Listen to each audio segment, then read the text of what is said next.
Ce matin, j'aimerais commencer en vous transmettant les salutations de la famille Jiménez.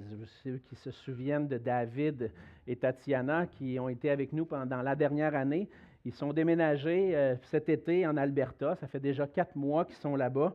Et nous m'écrivaient ce matin en me transmettant leurs salutations. Donc, ils vous saluent. Puis je leur ai transmis les salutations de notre part aussi. Vous pouvez prier pour eux, leur adaptation. Ils sont en train de trouver une église, de commencer à s'intégrer dans une nouvelle église, que le Seigneur puisse les bénir là-bas. Ce soir, j'aimerais vous rappeler qu'on a une réunion de prière spéciale qui est prévue ce soir à 19h, une réunion de prière particulièrement pour nos frères et sœurs qui sont à travers le monde et qui sont persécutés présentement. Et ce soir, on va avoir l'occasion de regarder dans la parole des passages qui nous parlent de chrétiens qui ont été persécutés.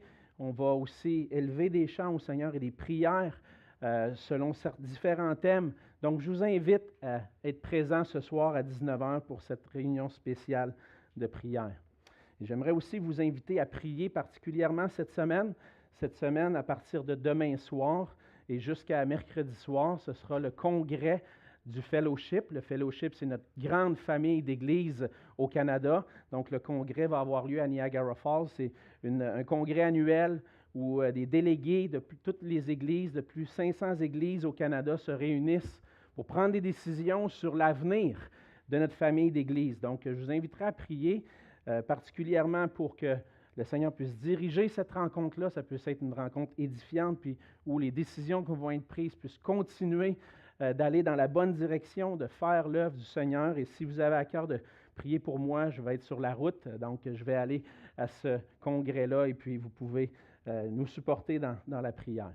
Je voudrais mentionner aussi que une sœur m'a annoncé ce matin, apparemment notre sœur Micheline Guignard aurait appris qu'elle avait un cancer du côlon.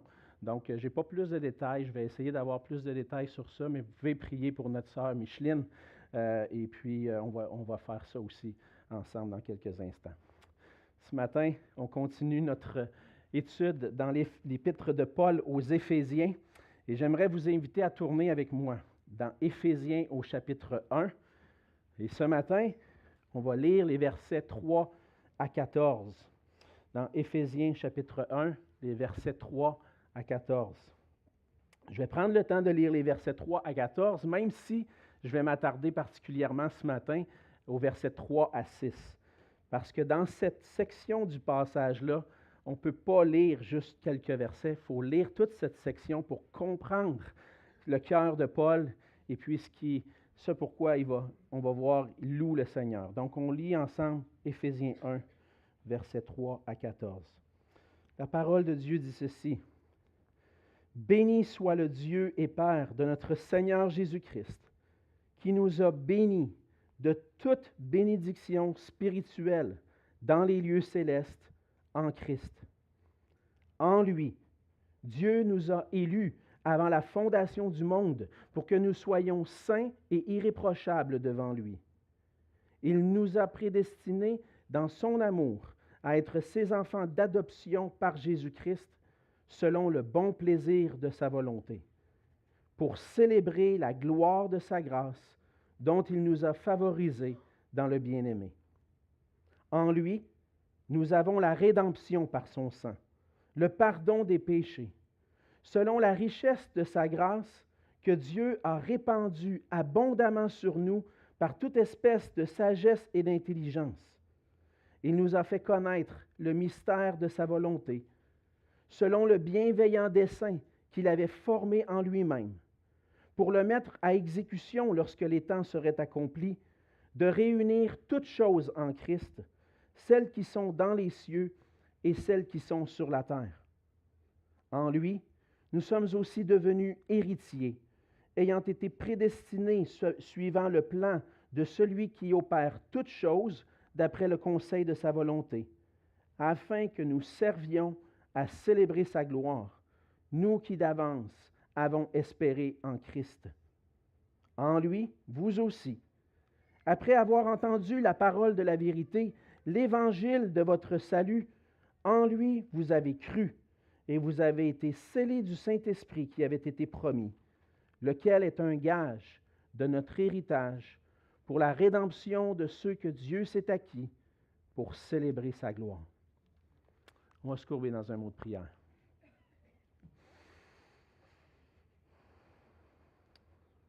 Oui, Seigneur notre Dieu, alors qu'on est rassemblés ensemble ce matin pour te louer, t'adorer et célébrer la gloire de ta grâce comme on vient de le faire, Seigneur, on se rappelle aussi que à travers le monde entier ce matin, Seigneur, et à travers toute cette journée, des chrétiens de partout dans le monde, des frères et sœurs sont réunis pour célébrer ton nom. Seigneur, on veut te prier pour chacune des églises qui se réunissent aujourd'hui. Puisses-tu être loué et adoré parmi ces églises, et particulièrement à travers notre pays, Seigneur, au Canada, dans notre famille d'églises. Je veux te prier pour que chacune de ces églises puisse te louer, t'adorer, rester ferme dans ta parole et te glorifier parce que tu es digne. Je veux te prier aussi, Seigneur, pour nos frères et sœurs qui sont à l'étranger ou qui sont persécutés présentement, qui n'ont pas cette liberté que nous avons.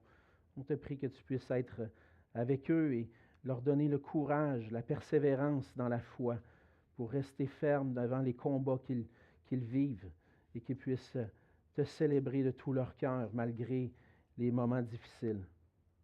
Seigneur, on veut te prier aussi pour notre sœur Micheline. Ce qu'on a appris, Seigneur, nous attriste. Mais toi, Seigneur, tu es au contrôle de toutes choses et on te prie, Seigneur, d'être avec elle, d'être avec son corps et aussi avec son cœur à travers cette épreuve. Seigneur, puisses-tu mettre ta main guérissante et bénissante sur elle. Seigneur, tu peux faire toutes choses. Tu fais toutes choses selon ta volonté, Seigneur, et on te prie que dans ta volonté, tu puisses la libérer, Seigneur, de ce mal, mais Seigneur, par-dessus tout, qu'à travers cette épreuve, Seigneur, elle puisse trouver sa confiance et sa joie en toi dans cette épreuve. Seigneur, merci pour ta parole qui nous bénit. Merci parce que par elle, on apprend à te connaître et on veut appliquer nos cœurs, Seigneur, à te connaître. On veut faire ce qui te fait plaisir, Seigneur. Trouver notre joie en toi, dans ta parole, à te connaître toujours plus afin de marcher dans ta volonté et te glorifier par nos vies. Bénis ce temps ensemble, Seigneur, dans ta parole et que ton nom soit glorifié. C'est dans le nom de Jésus que je te prie.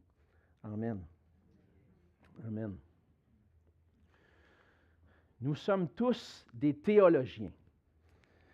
C'est l'affirmation que le défunt pasteur et théologien R.C. Sproul, un théologien pasteur qui a été assez populaire dans le monde évangélique aux États-Unis et qui est décédé il y a environ 5 ans. C'est le titre qu'il a donné à un de ses livres qu'il a publié, « Nous sommes tous des théologiens ». On a le privilège d'avoir eu la traduction tout récemment de ce livre qui vient d'être publié. Mais cette affirmation-là de dire qu'on est tous des théologiens peut sembler exagérée pour certains. Pour plusieurs chrétiens, il n'y a pas de problème à parler de lire la Bible ou même étudier la Bible, faire des études bibliques. Mais pour eux, faire de la théologie, c'est réservé aux pasteurs ou aux étudiants, aux professeurs dans les séminaires. Eux sont une autre coche. Sont une coche au-dessus, puis eux, ils peuvent faire de la théologie, mais nous, non, nous, on étudie la Bible. Il y a quand même une contradiction dans cette affirmation-là. Parce que lorsqu'on comprend bien ce que c'est la théologie, on peut arriver à être en accord avec l'affirmation de M. Sproul. Simplement, la théologie, c'est l'étude de Dieu et de ses œuvres.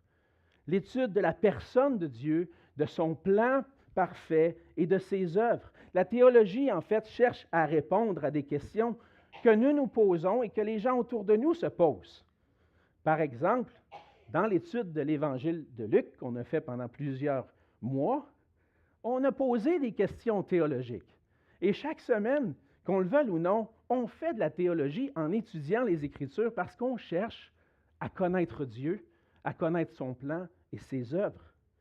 La simple question, qui est Jésus? Vous vous rappelez de cette question-là qui était complète, qui remplissait l'Évangile de Luc? Cette question-là est une question théologique.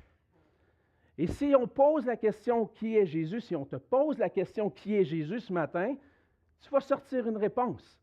Et cette réponse-là, c'est une réponse théologique. parce qu'elle fait partie du plan de Dieu, de connaître Dieu et son plan. Et lorsqu'on fait des réflexions, des affirmations sur la personne de Dieu et ses œuvres, nous sommes des théologiens. Peut-être à différents niveaux. C'est sûr qu'il y en a qui ont étudié un peu plus.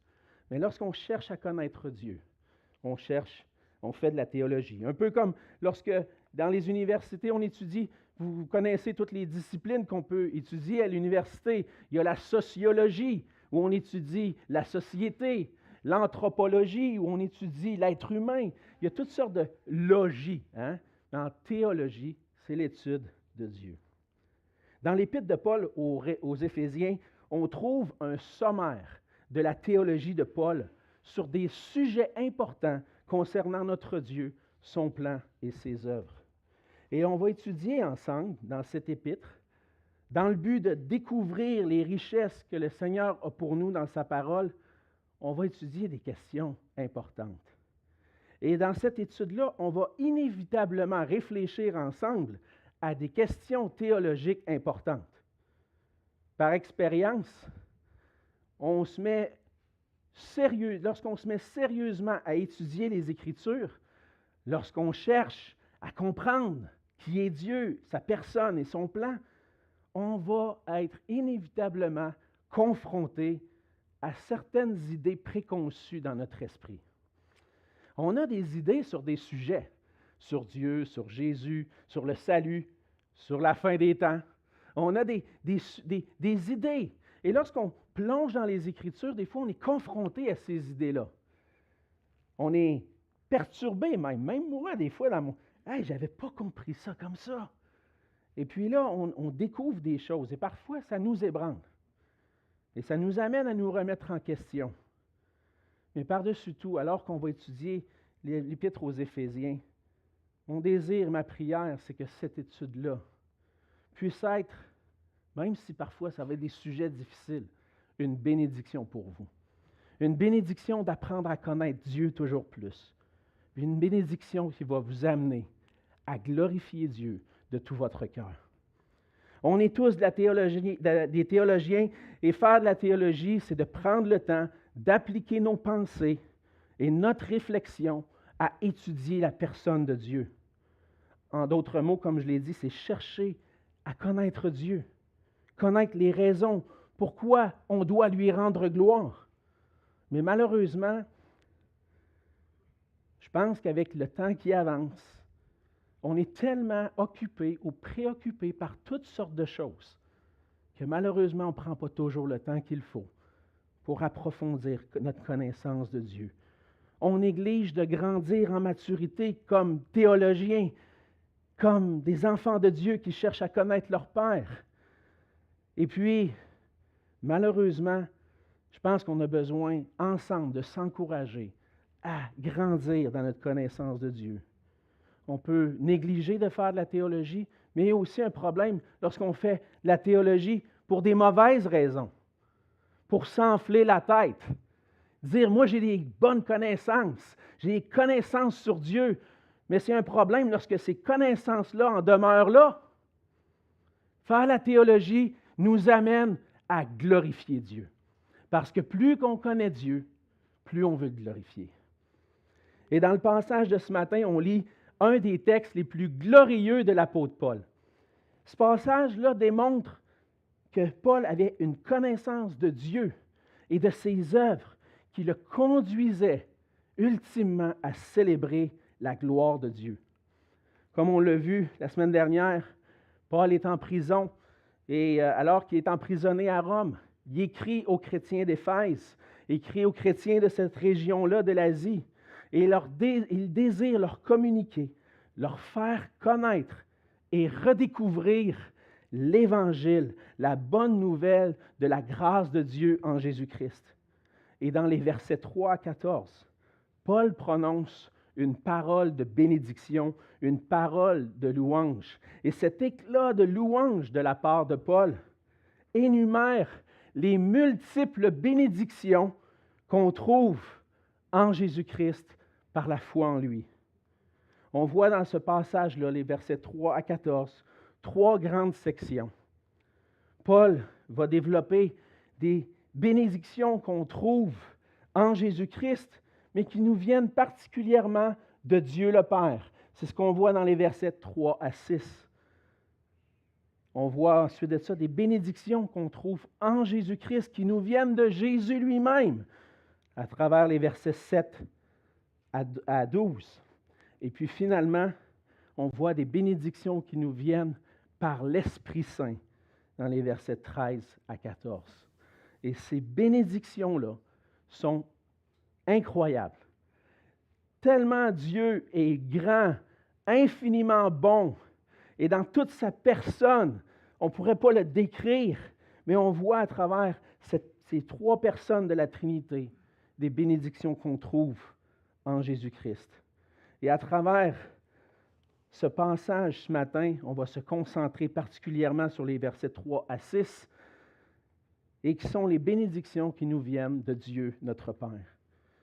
Et ces bénédictions-là sont grandes et glorieuses, mais pour les saisir, on doit appliquer toute notre intelligence pour les saisir. Et au travers de ce passage, on va voir ensemble que nous devons célébrer et rendre gloire à Dieu, car en Jésus-Christ, il nous a choisis et il a fait de nous ses enfants.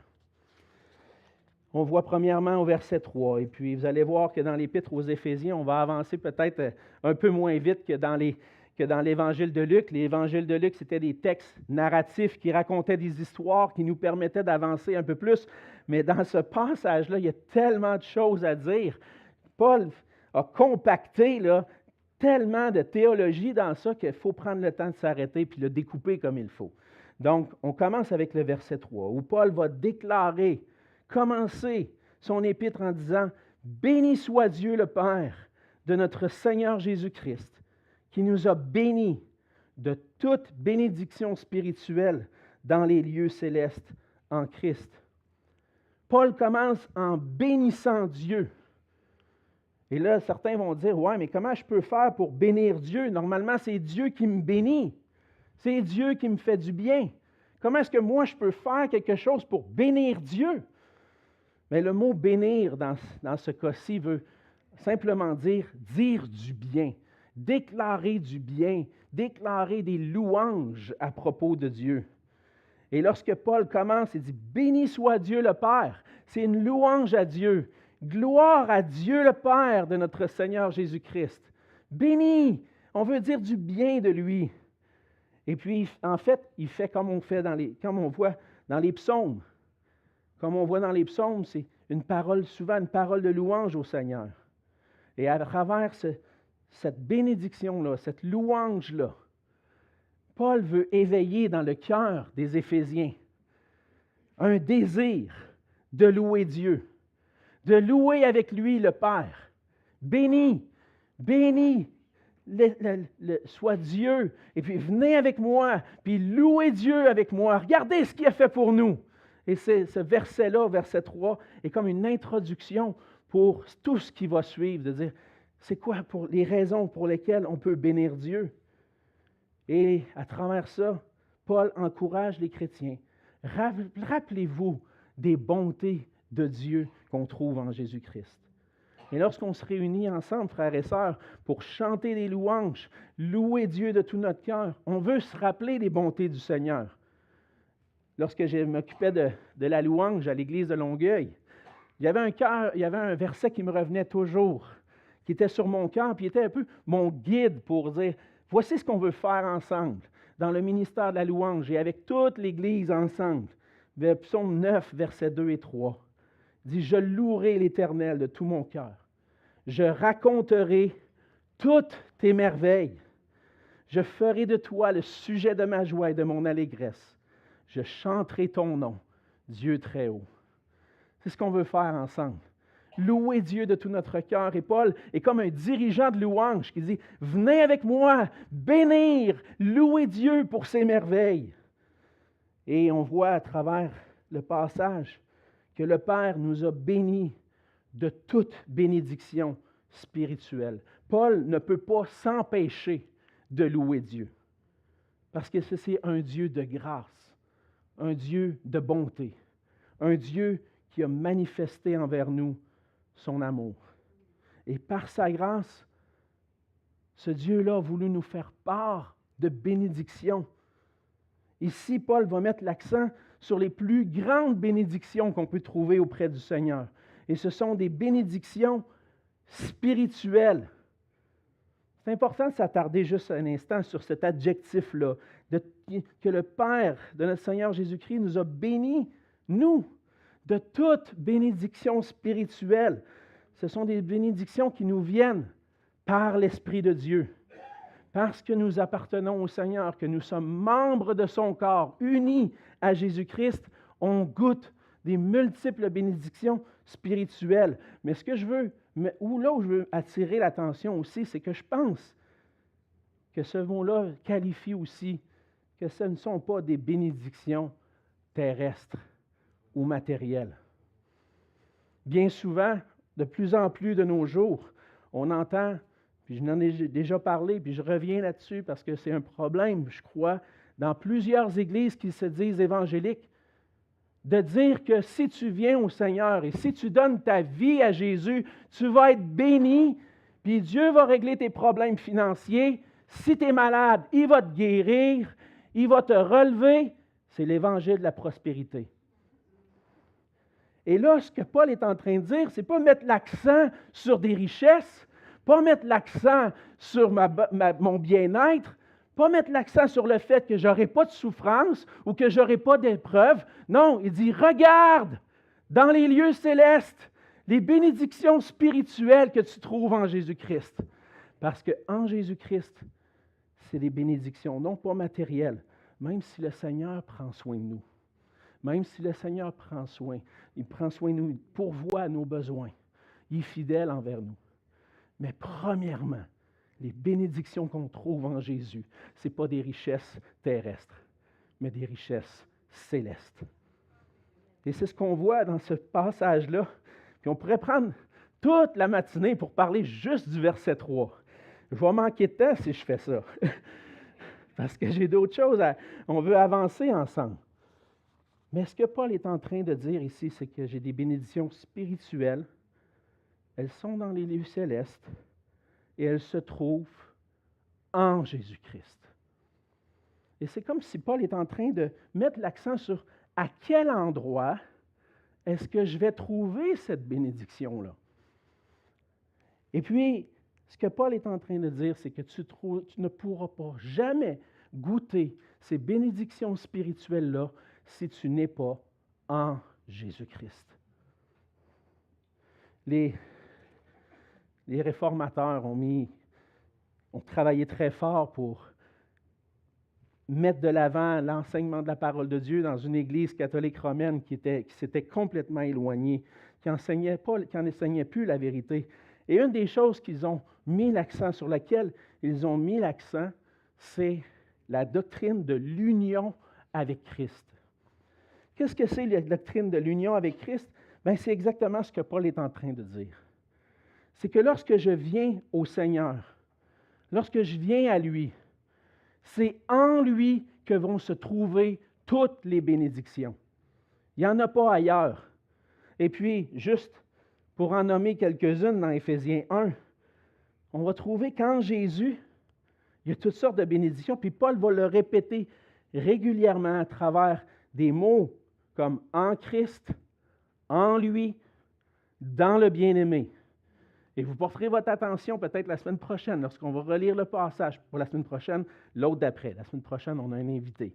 Mais en lui, en Christ, dans le bien-aimé, qu'est-ce qu'on a? Dieu nous a élus. Dieu nous a prédestinés à être ses enfants d'adoption. Nous avons la rédemption par son sang, le pardon des péchés. Nous sommes devenus héritiers. Nous avons été scellés du Saint-Esprit, pour en nommer juste quelques-unes. Et cet accent-là qu'on voit dans le passage nous amène à trouver les bénédictions, mais qui sont en Jésus-Christ. Et cette union-là avec Jésus-Christ arrive au moment de notre conversion. Lorsqu'on reconnaît qui est Jésus, que nous plaçons notre foi en lui pour notre salut, on change de place en quelque sorte. Parce qu'avant de connaître Christ, Paul dit dans Romains 5 que je suis en Adam. Je suis né d'un descendant d'Adam. Puis en Adam, je suis un pécheur. Je nais avec une nature pécheresse. Puis je nais dans un état de condamnation éternelle à cause du péché. C'est ma position. Lorsque je viens, avant de connaître Christ, je suis en Adam. Mais lorsque je viens à la foi en Jésus-Christ, je suis transporté d'une position à une autre complètement différente. Et plutôt que d'être en Adam, je suis trouvé maintenant dans un nouvel Adam, Jésus-Christ. Et c'est en passant du royaume des ténèbres au royaume de la lumière, en étant rendu vivant avec Christ, que je suis uni à Christ par la foi. Paul va dire dans Romains 6, 3 à 5, « Ignorez-vous que nous tous qui avons été baptisés en Jésus-Christ, c'est en sa mort que nous avons été baptisés. Nous avons donc été ensevelis avec lui, unis avec lui, par le baptême en sa mort, afin que comme Christ est ressuscité des morts par la gloire du Père, de même, nous aussi, nous marchions en nouveauté de vie. En effet, si nous sommes devenus une même plante avec lui, unis avec lui par la conformité à sa mort, nous le serons aussi par la conformité à sa résurrection. Par la foi qui est manifestée par le baptême, on a été unis en Jésus-Christ, à Jésus-Christ, de sorte que maintenant, je suis un avec lui, uni à lui, dans sa mort et sa résurrection. Et maintenant, ma position devant Dieu a changé. Dieu ne me voit plus comme en Adam, mais me voit en Christ. Et c'est à cet endroit-là que sont toutes les bénédictions spirituelles. Et on doit rendre gloire à Dieu comme fait Paul, pour toutes les bénédictions spirituelles dont il nous fait part par notre union avec Jésus-Christ. On voit deuxièmement dans le passage au verset 4 que Paul va ensuite énumérer toutes ces bénédictions spirituelles. Et la première que Paul va souligner, c'est que nous avons part à la bénédiction de l'élection. Paul va dire, en lui, en Jésus-Christ, Dieu nous a élus avant la fondation du monde pour que nous soyons saints et irréprochables devant lui. Pour ceux qui connaissent, qui sont chrétiens depuis quelque temps, vous savez que la doctrine de l'élection, c'est une des doctrines probablement les plus difficiles qu'on peut chercher à cerner et comprendre dans les Écritures. Une des doctrines qui a fait couler beaucoup d'encre depuis la Réforme même, et encore aujourd'hui.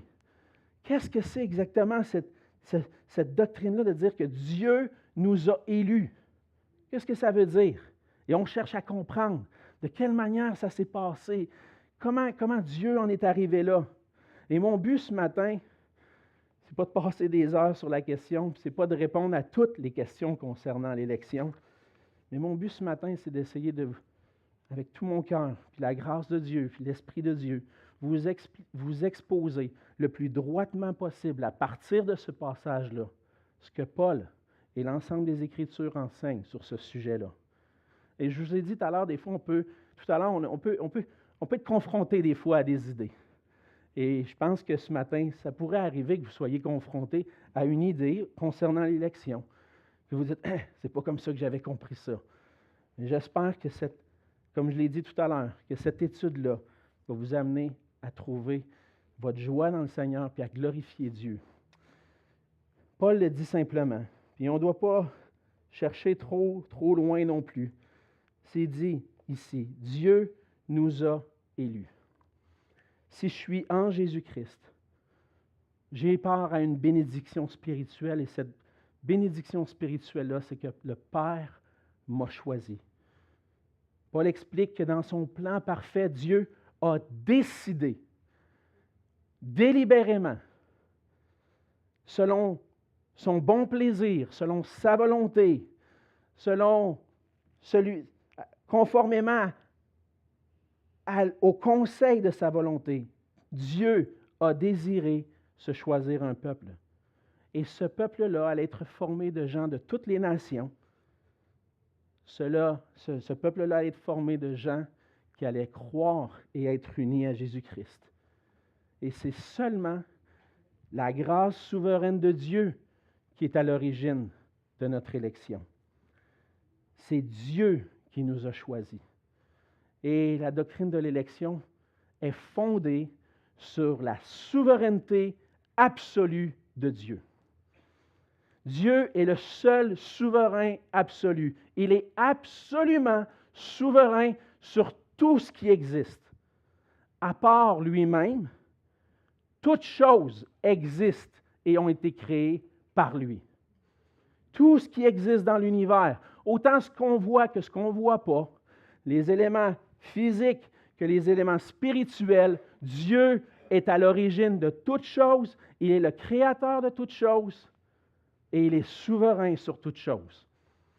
Ça veut dire que Dieu a une pleine autorité sur toutes choses, que Dieu a le contrôle et dirige toutes choses selon le conseil de sa volonté, selon son désir, son plan. Le Seigneur gouverne sa création comme il le veut. Dans le psaume 135, les versets 5 à 6, on lit ceci. « Je sais que l'Éternel est grand et que notre Seigneur est au-dessus de tous les dieux. Tout ce qu'il veut, tout ce que l'Éternel veut, il le fait, dans les cieux et sur la terre, dans les mers et dans tous les abîmes. En tant que souverain absolu, Dieu fait tout ce qu'il veut.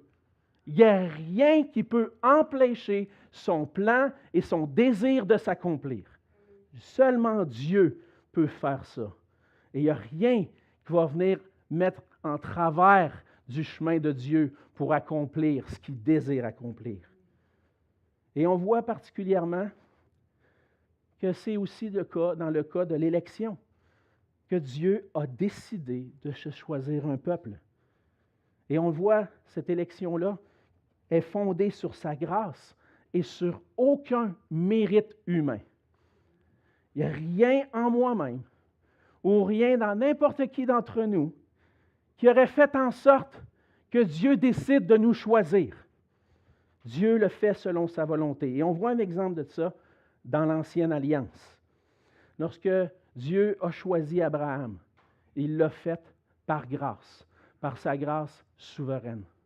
Et lorsqu'il a choisi Israël, les descendants d'Abraham, il l'a fait par grâce. On voit ça entre autres dans Deutéronome au chapitre 7, les versets 6 à 8.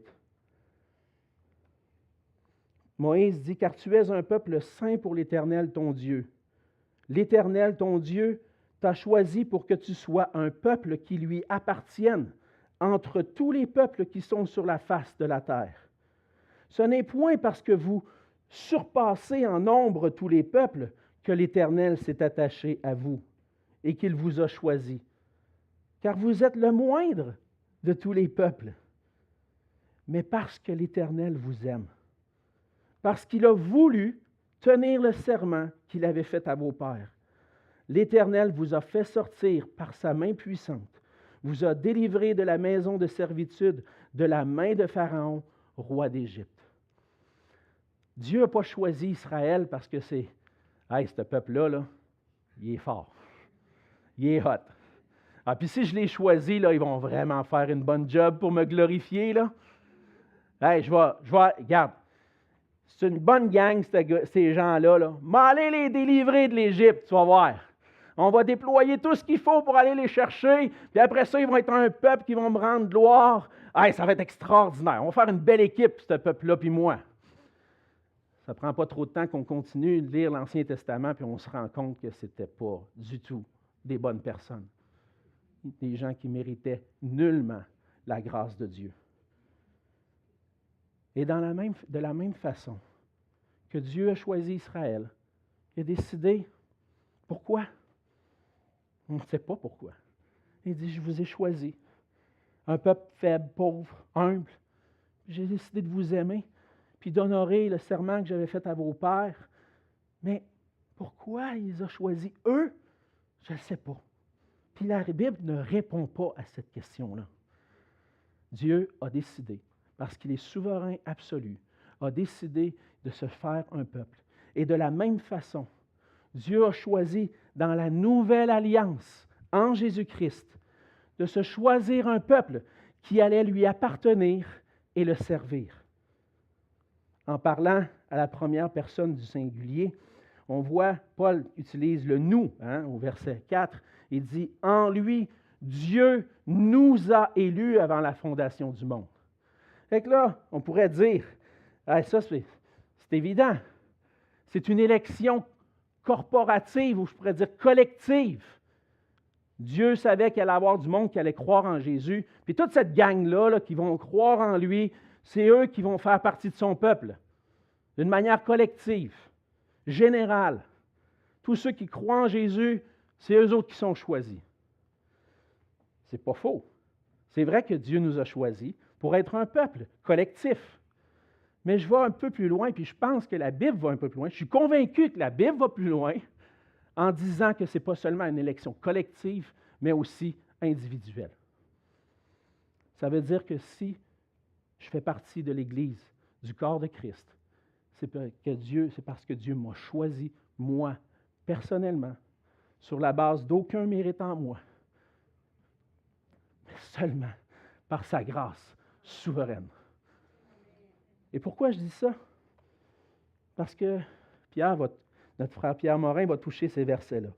Mais un peu plus loin, Paul va dire, au verset 13, « En lui, vous aussi, après avoir entendu la parole de la vérité, en lui, vous avez cru et vous avez été scellés du Saint-Esprit. » Ça, c'est quelque chose d'individuel. Quelqu'un entend l'Évangile, décide de croire, ce n'est pas parce qu'il fait partie d'une gang. C'est parce que dans son cœur, il a été convaincu de la vérité de l'Évangile. Dans son cœur, il a été saisi par la grâce de Dieu, illuminé par le Saint-Esprit pour saisir cette grâce. Et par la foi, cette grâce qui est par la foi est saisie. Cette élection-là, qui est aussi individuelle, on voit que Jésus en a parlé aussi. Dans Jean 6, les versets 37, 44 et 47 et plus même, on peut lire ceci. « Tous ceux que le Père me donne viendront à moi. » Dieu a choisi des gens, il les a donnés à Jésus et ils vont venir à lui. Nul ne peut venir à moi si le Père qui m'a envoyé ne l'attire, et je le ressusciterai au dernier jour. Si je viens à Jésus-Christ, c'est parce que le Père m'a attiré à Jésus-Christ. Et qu'est-ce que ça va produire comme fruit? En vérité, je vous le dis, celui qui croit en moi a la vie éternelle. À la fois, on voit Dieu qui a choisi, qui attire, et puis en même temps, devant cette grâce-là, je dois répondre, je dois croire à Jésus-Christ. Comment on concilie les deux? Ça sera pour une autre fois parce que c'est vraiment pas simple. Puis je me demande si on peut vraiment arriver à l'expliquer. Comment on peut voir l'élection, la responsabilité de l'homme? C'est des grandes questions. Et je pense qu'on doit tout simplement l'accepter. Dieu m'a choisi par grâce. Et dans sa grâce, m'a conduit à lui pour que je saisisse la bénédiction spirituelle par la foi en Jésus-Christ. Et si nous avons part aux bénédictions spirituelles du salut, c'est par la grâce souveraine de Dieu qui, en Jésus-Christ, nous a choisis collectivement, mais aussi individuellement. Paul va dire que ce choix-là, délibéré de la part de Dieu, a été fait à un moment particulier. Et c'est passé, à quel moment Dieu nous a élus? C'est avant la fondation du monde. Paul va préciser que cette élection-là a été établie avant même que le monde soit créé. Dieu, avant de créer le monde, avait en lui-même un plan parfait qui a été préétabli. Et dans son plan parfait, il a décrété qu'il allait créer un univers qu'il allait créer des hommes et des femmes à son image, dans le but de le glorifier. Que ceux-ci allaient se rebeller contre lui. Qu'il allait envoyer son Fils dans le but de se sauver un peuple tiré de cette humanité déchue et que ce peuple-là allait être composé de ceux qu'il avait choisis, qui allaient croire en son Fils pour être unis à lui. Ça en fait beaucoup de choses dans le plan de Dieu prédéterminé longtemps d'avance. Ce qui m'aide, ce qui m'amène à cette réflexion-là, je n'aurai pas le temps d'aller lire le passage, mais c'est dans 1 Pierre 1, 18 à 21.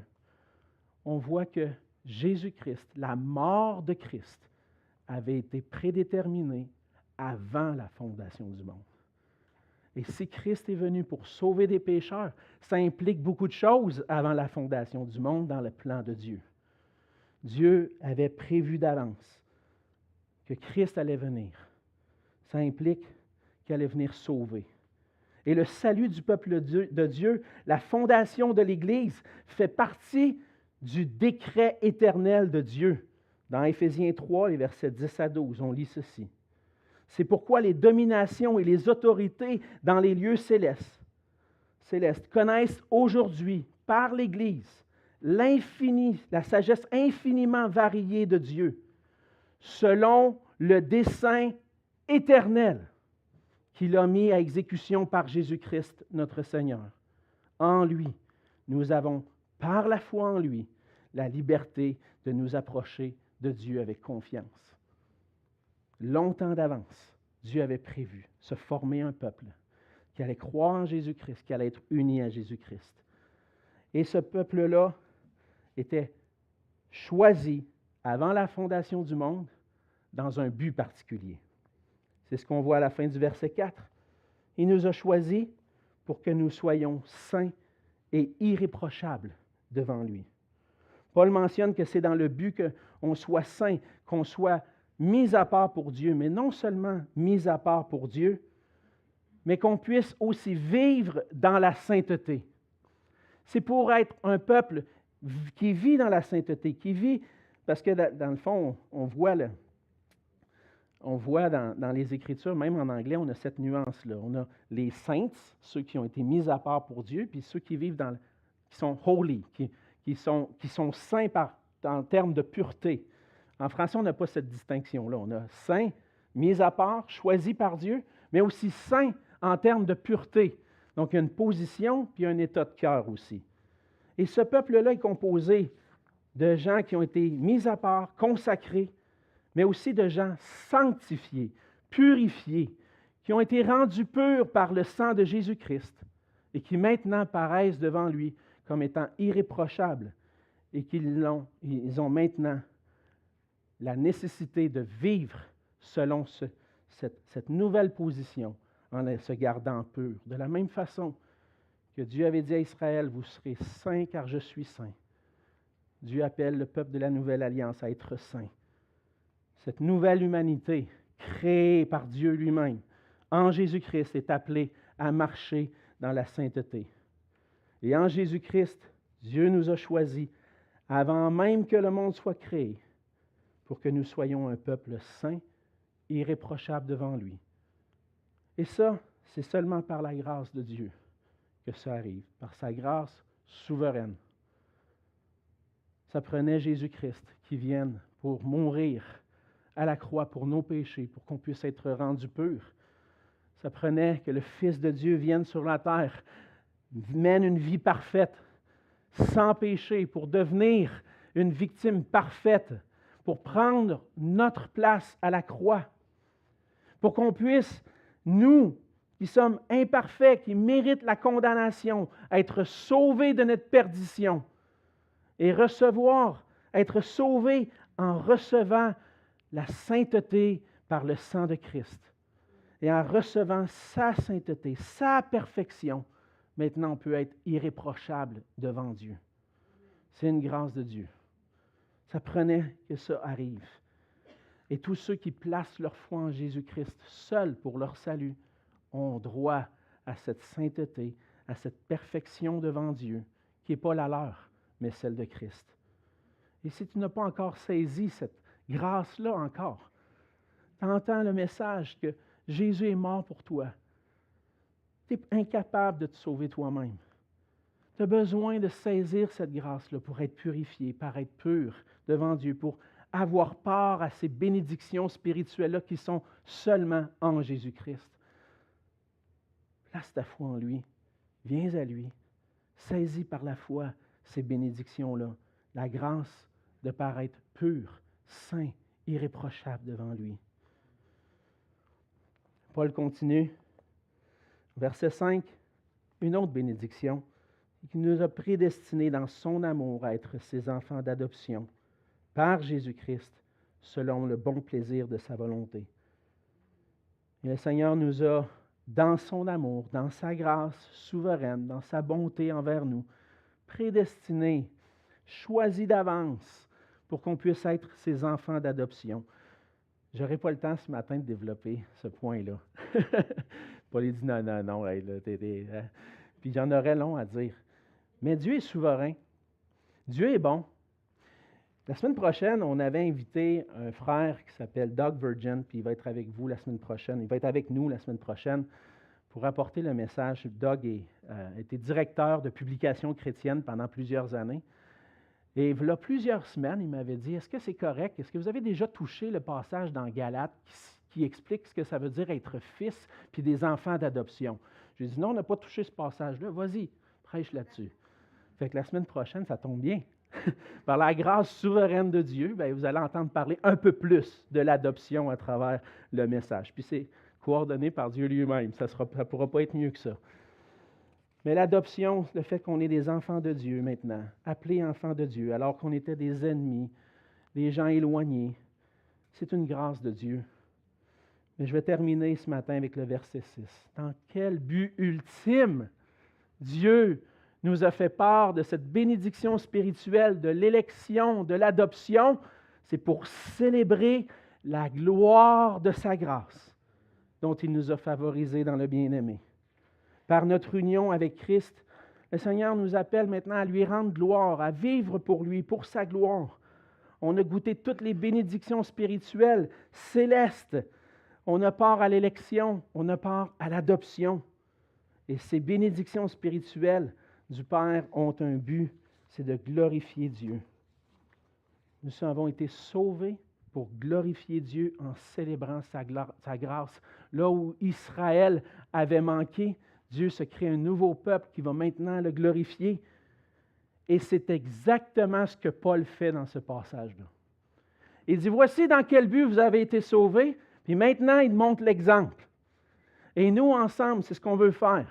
Glorifier Dieu, donner toute la gloire à Dieu pour ce qu'on peut trouver. Parce que la grâce de notre Dieu est glorieuse. Elle manifeste la gloire de Dieu lui-même. Si vous voulez voir la gloire de Dieu manifestée, regardez à Christ. C'est là que la gloire de Dieu nous paraît à nous, dans l'Évangile. Et si nous avons goûté cette grâce, maintenant nos cœurs sont comblés par sa grâce. Mais si nos cœurs sont si comblés, pourquoi est-ce qu'on cherche parfois à être comblés par autre chose que par sa grâce? Est-ce que la valeur de la grâce de Dieu est précieuse à mes yeux? Est-ce qu'elle n'aurait pas diminué avec le temps?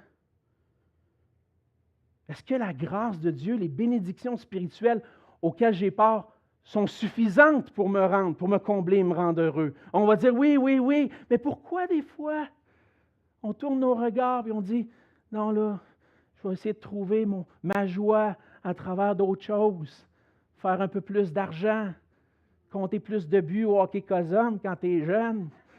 Hein, pourquoi je ferais ça? Il y a juste la grâce qui peut me combler. Pourquoi chercher à poursuivre des bonheurs, des joies éphémères quand chaque jour, par la grâce de Dieu qui est en Jésus-Christ, puis par son Esprit qui vit en moi, je peux être pleinement comblé par ce qui compte le plus, la grâce glorieuse de Dieu en Jésus-Christ. L'évangile de la grâce de Dieu est merveilleux, frères et sœurs. Cherchons ensemble à être émerveillés par sa grâce, pour qu'on puisse célébrer ensemble la gloire de sa grâce. Prions. Seigneur notre Dieu, on veut te dire merci. Merci pour ta parole.